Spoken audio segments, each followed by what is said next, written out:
जय श्री कृष्ण विद्यार्थिनी बहने, सुप्रभात। कैसे हैं? ठंड में ठिठुर तो नहीं गए ना?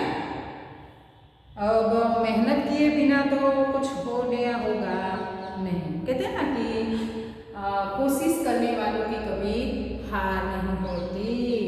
बिना कुछ किए ही जय जयकार नहीं होती, और कोशिश किए बिना कुछ मिलता है आपको? जय जयकार मिलती है, काम सफल होता है बिना कोशिश किए नहीं। तो कोशिश करना हमारा फर्ज भी है, कर्तव्य भी है। कोशिश करते जाइए। कहते हैं ना हमारी श्रीमद् भगवद गीता में कि भाई आप कर्म करते जाइए, फल की अपेक्षा मत रखिए, वो मेरी जिम्मेदारी है, मैं पूरा करता जाऊंगा। भगवान ऐसे कहते हैं। भगवान है प्रकृति, यानी आप कर्म करते जाइए, आप काम करते जाइए, अपने आप आपको मिलता ही जाएगा कुछ न कुछ। अब आपको अच्छा रिजल्ट मिलेगा वो भी आपके कर्मों के आधार पर, बुरा रिजल्ट मिला तो भी आपकी किस्मत, आपके कर्म उसके आधार पर, क्योंकि हमारी किस्मत ही हमारे कर्मों से तैयार होते हैं। इसलिए हम अच्छे कर्म करें। अब कर्म मतलब क्या? कर्म मतलब काम। कोई भी काम करें, अच्छा काम करें, खुद खुश रहें, दूसरों को खुशी रखें। ऐसा नहीं कि खुद दुखी रहे दुखी और दूसरों को भी दुखी करे। कई लोग ऐसे होते हैं कि खुद आलस में पड़े रहते हैं, खुद को जीने का कोई आनंद नहीं होता, और उनके परिवार वालों को भी दुख देते हैं। बेचारे इतनी चिंता करते हैं कि इसे कुछ पसंद नहीं, इसे कुछ आता नहीं, ये कुछ करना चाहता है नहीं, इसको देखकर हमें दया आती है। बेचारे परिवार वाले भी बोर हो जाते हैं उन लोगों से। और जो एकदम एक्टिव होता है ना, जो संतान खुद मेहनत कर लेता है, कभी कहना ही नहीं पड़ता, खुद मम्मी के या पापा के काम में मददरूप बनते हैं, हर काम सही समय पर करते हैं, तो उनके माँ बाप उन पर खुश रहते हैं। अब माँ बाप के आशीर्वाद जिनके साथ हो, कुदरत का भी उन पर हाथ रहता है। इसलिए हमेशा मम्मी पापा के कही बातों को माने। और पढ़ाई के बारे में तो मम्मी पापा क्यों कहें, हमें खुद समझना चाहिए। अब हम छोटे बच्चे नहीं हैं, हम बड़े हो चुके हैं, और इतने बड़े भी नहीं कि शादी के ख्वाब देखने लगे, क्योंकि 20 से 25 साल तक नहीं सोचना है ये बात। अगर सोची तो शादी क्या है? मौज मस्ती? नो, शादी जिम्मेदारी है।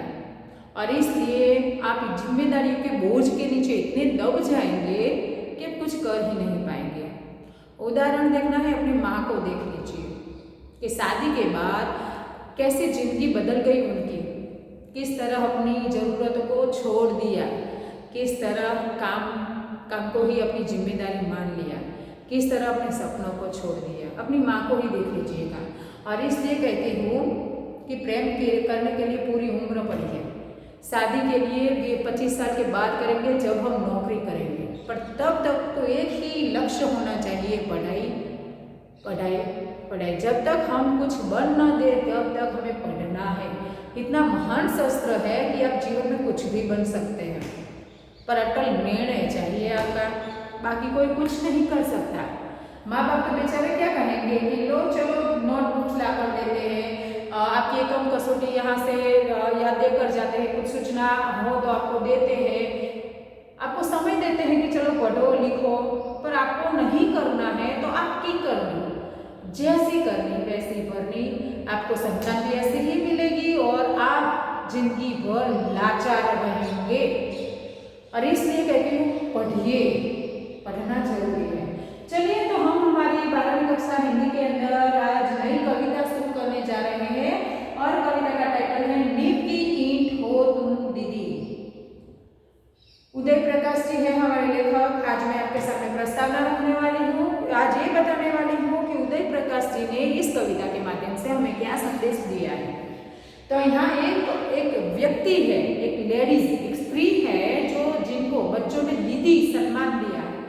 और दीदी ही नहीं कहा, उन्हें तो दिया, डिबरी मतलब दिया, एक छोटा दिया जो खुद जलता है पर दूसरों को प्रकाश देता है।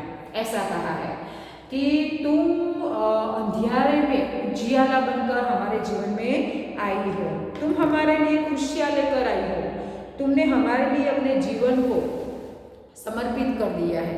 इसलिए नीव नीव मतलब गुजराती में આપણે પાયો કહીએ ને, પાયો મકાન બનાવીને જે પાયો ચડીએ છીએ ને તે, तो नीव जो मकान है किस पर निर्भर होता है, उसकी नीव पर। और हमारे जीवन के लिए, हमारा जीवन अच्छा बने उसके लिए जो भी हमारे लिए कुछ भी करता है ना, वो हमारे लिए नींव होते हैं।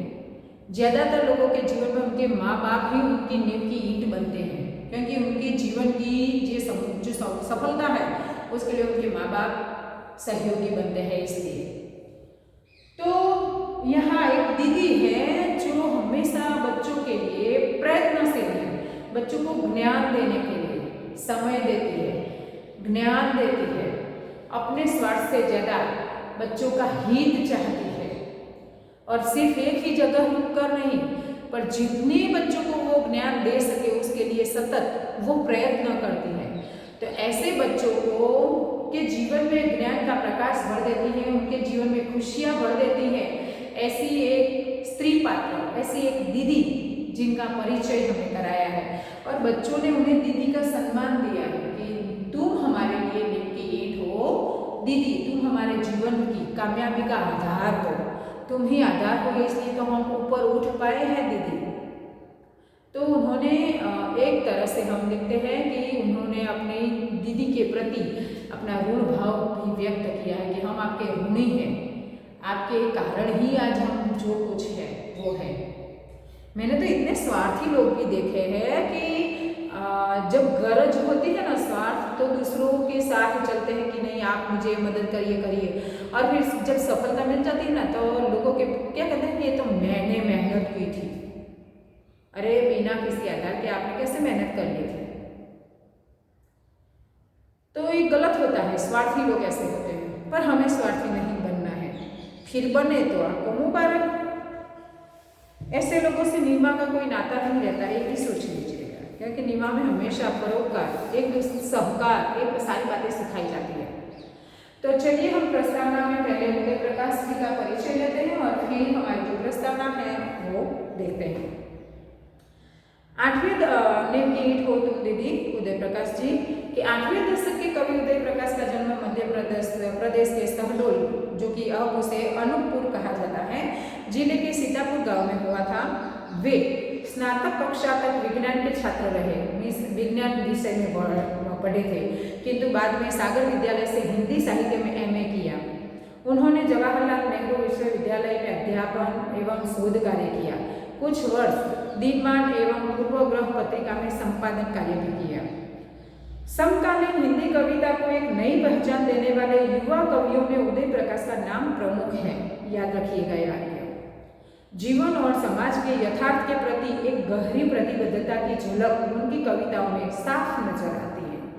उनके प्रमुख काव्य संग्रह है सुनो कारीगर, अबूतर कबूतर तथा रात में हारमोनियम।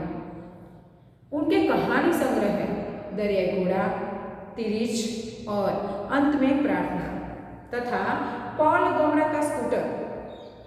देश विदेश की अनेक भाषाओं से अनुवाद किए, पटकथा लिखी, सीरियल तथा डॉक्यूमेंट्री फिल्मों का निर्माण भी उन्होंने किया है। उन्हें मतलब उदय प्रकाश जी को भारत भूषण पुरस्कार, ओम प्रकाश सम्मान, श्रीकांत वर्मा स्मृति सम्मान तथा गजानन मुक्तिबोध सम्मान भी मिले हैं। प्रस्तुत कविता हमारी नींव की ईंट हो तुम दीदी। इस कविता में होनहार बच्चों के जीवन निर्माण की कथा है, जिनके बचपन को दीदी ने संस्कारित किया है। ऐसे बच्चे हैं कि जिनके माँ बाप शायद मजदूर है या है ही नहीं, तो ऐसे बच्चों के जीवन को दीदी ने संस्कारित किया है और ज्ञान दान दिया है, ज्ञान का विद्या दान दिया है। मतलब बच्चों को दीदी के व्यक्तित्व में उनकी संभावनाएं दिखाई देती है कि दीदी जो व्यक्ति है उनके कारण ही हम आगे कुछ बन पाएंगे। उन्हें दीदी कभी पीपल की छाह से, पीपल मानी ठंडी छाह देने वाली दिखाई देती है, तो कभी ठिबरी के आलोक से, ठिबरी जो ठिबरी मतलब छोटा, हम गुजराती में कोडियामा जो दीवो હોય છે ને वो, मिट्टी का गोल बर्तन जिसमें तेल रखा जाता है और दिया जलाया जाता है वो। कभी तरलता से तो कभी चट्टान के विश्वास से प्रतीत होती है, कभी एकदम सरल तरल बन जाती है तो कभी एकदम अटल बन जाती है। चट्टान जैसे, चट्टान मतलब पत्थर, पत्थर कितना अटल होता है वैसे अटल बन जाती है।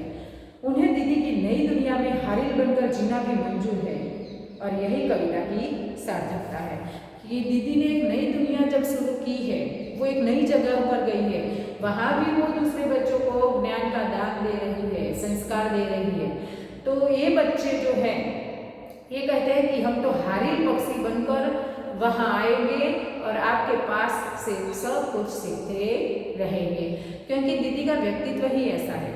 दीदी हमेशा बच्चों के लिए जीती है, बच्चों को देना चाहती है और ऐसा व्यक्ति मैं या आप कोई भी बने तो बच्चे आजीवन आपको याद रखते हैं, क्योंकि एक अच्छा कार्य है। तो दान देने के लिए सिर्फ हमारे पास पैसे होना ही जरूरी नहीं है, हम समय का दान दे सकते हैं, हम विद्या का दान दे सकते हैं, हम रक्त दान कर सकते हैं, हम श्रम दान कर सकते हैं। कैसे? तो समय दान मतलब गांव में हम स्वच्छता आदि करके समय दान दे सकते हैं।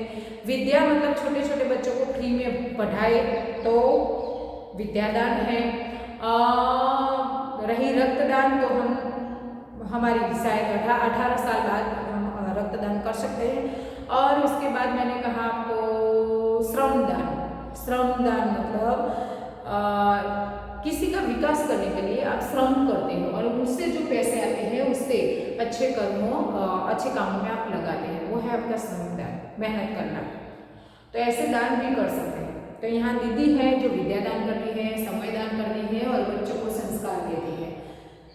खुद में संस्कार होंगे तो कुछ दूसरों को देंगे, इसलिए पहले तो खुद में संस्कार लाने चाहिए और फिर बच्चों को सिखाना चाहिए।